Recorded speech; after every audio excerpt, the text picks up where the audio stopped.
As Aeldys' voice fades, the enormity of what you've accomplished sinks in. You have confronted a god.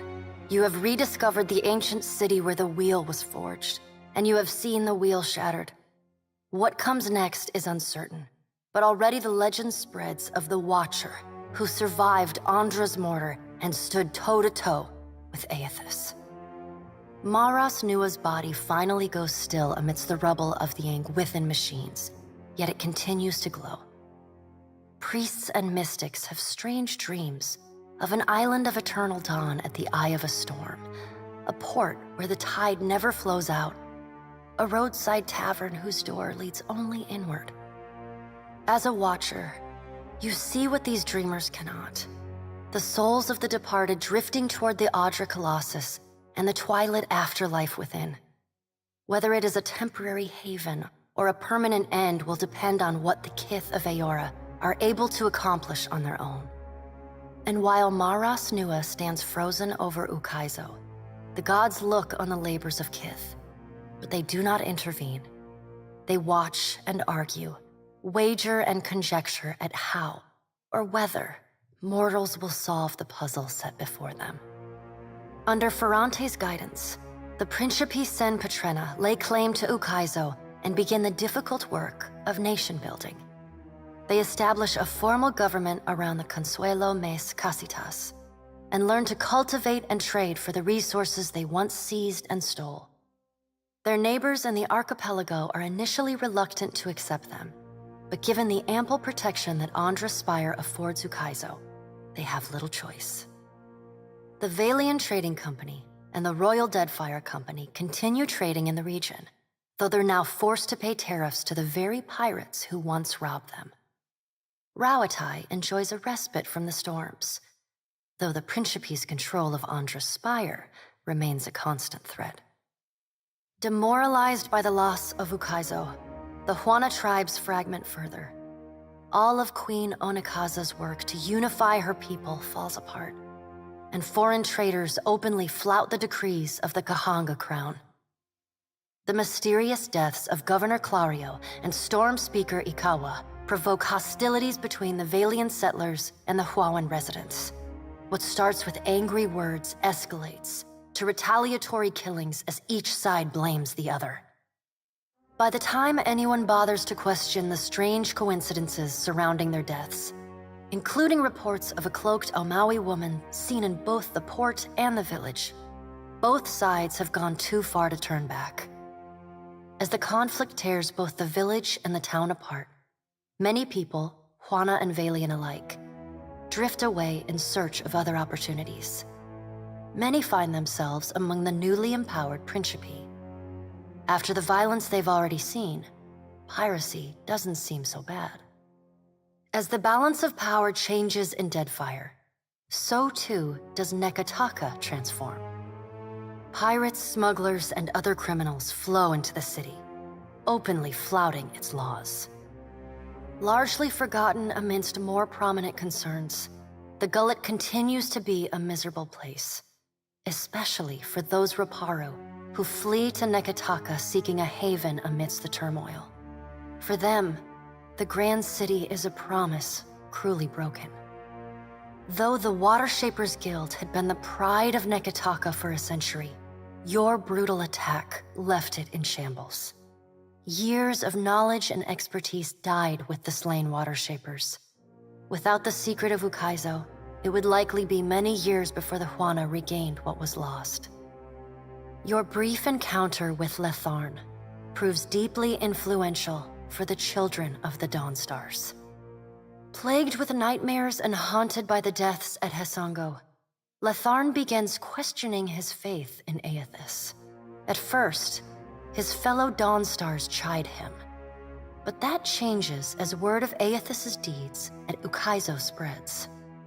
After all, what business have they worshipping a god who denied his own legitimacy? The children of the Dawnstars respond to Aeldys' sacrifice by taking up the lanterns and sickles of the Harvesters of Gone.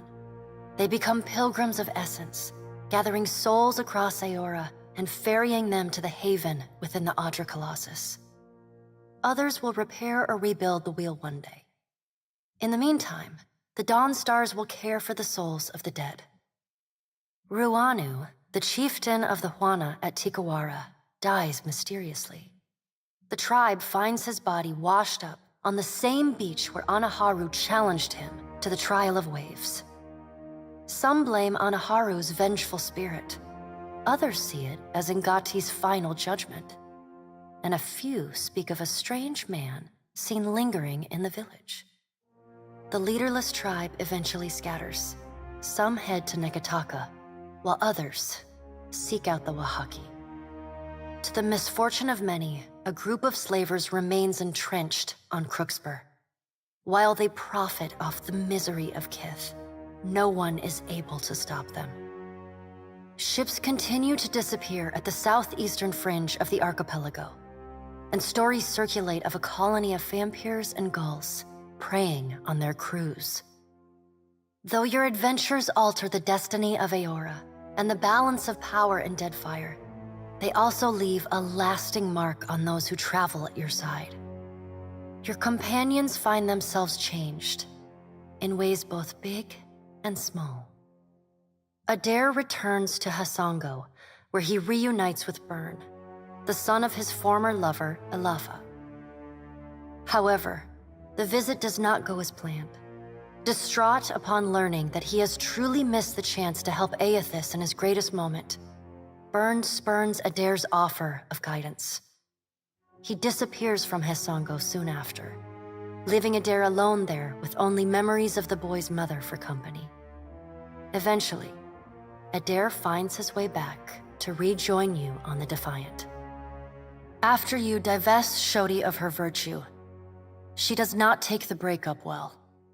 On several different nights, you have to turn her away when she tries to follow you into your captain's quarters. Shodi is not a priestess who understands the meaning of subtlety. As such, she makes her girlish crush on Adair painfully obvious from the moment she first sets eyes on the strapping fighter.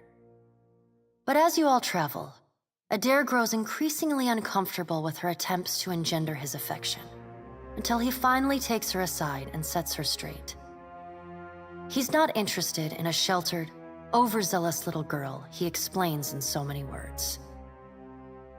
After that, Shodi turns a cold shoulder to him, sometimes forgetting to heal him in the chaos of battle.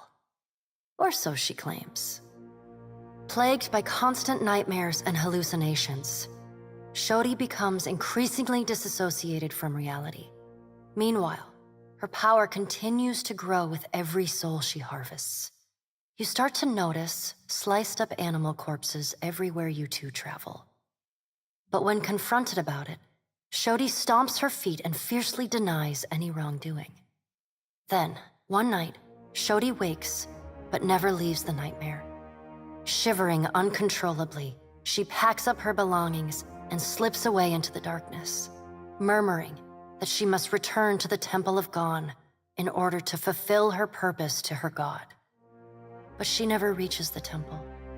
None of the Dawn Stars know what's become of her, aside from disturbing rumors of a harvester ravaging the southeastern islands in the Deadfire, leaving a trail of blood in her wake. After you depart Port Mage, Aloth Corvizor pursues a mission of his own, finding an ancient leaden key cabal hidden in Deadfire. His search leads him to the Wahaki tribe, yet without a Watcher's insight, he is unable to understand the clues he finds, or why they leave the tribe suspicious of him. He dies on a warrior's spear, never learning the answers he sought. Your trials in the Deadfire end without crossing Seraphin's path a second time, and you never hear whether the slavers you sold him to at Bleak Rock Shrine ever catch him. Regardless, he likely wants little to do with you. Yet every once in a while, you catch a hint of cobalt blue out of the corner of your eye, and you wonder whether the Orlan pirate is as finished with you as you are with him. After reporting back to her superiors for the Watcher's actions against the Valian Trading Company, Palagina is rewarded with reassignment home to the Valian republics. She spends the next several years as the head of the household guard for the Duke of Ancenze. In this role, she is often lauded for her courage and loyalty. Even with all of the praise, there are still times when she cannot help but feel she could have had more influence on what transpired in the Deadfire. Despite her good fortunes in the Deadfire, Pallegina mourns the loss of Jackalow for years. She curses herself for not finding her friend sooner, for not protecting him from Captain Tutzadl and his crew. On a few lonely nights, Pallegina composes letters to the Watcher, asking what more they could have done to save him. They are never sent. Turning her back on the hierarchy that brought her to the Deadfire earns Maya Rua a dishonorable discharge from Rauatai's navy. The homeland attempts to stem further rebellion with a campaign of propaganda, smearing her name wherever ships make port. Maya is numb to all of this. Her pain is self-imposed. It isn't long before she leaves your company with little fanfare, going her own way in the world. She acts withdrawn in your presence, haunted by her choices. The bond that you once shared all but dissolves in silence. She misses her brother, but some wounds are not meant to heal. Even Ashiza feels his absence. Tekehu distances himself from the problems of the Deadfire, giving the tribes a reprieve from godlike omens. And Gati's silence speaks volumes. The Huana grow to rely on each other, paving a new way forward divorced from their traditions. Soon after he departs Nekataka, distant tribes report of unusual and salacious water sculptures appearing on the shores. These quaint visitations are widely celebrated, the identity of the artist ever an open question. Without Tekehu to wrest it back from the precipice, the Water Shapers Guild falls into permanent decline. Most of the surviving guild members don't know the ancestral art well enough to pass on their knowledge to the next generation. The art doesn't vanish entirely, but its significance diminishes. Your farewell is short and cordial. Nothing further needs to be said, and you wish each other well. Tekehu does not look back. The sea feels restless in his absence. Your pursuit of Aeldys and your journey to Ukaizo signal the end of forces that have shaped the lives of Kith and the course of nations. The cycle of reincarnation has been broken. The storms of Andra's mortar have calmed. Yet each ending promises a new beginning.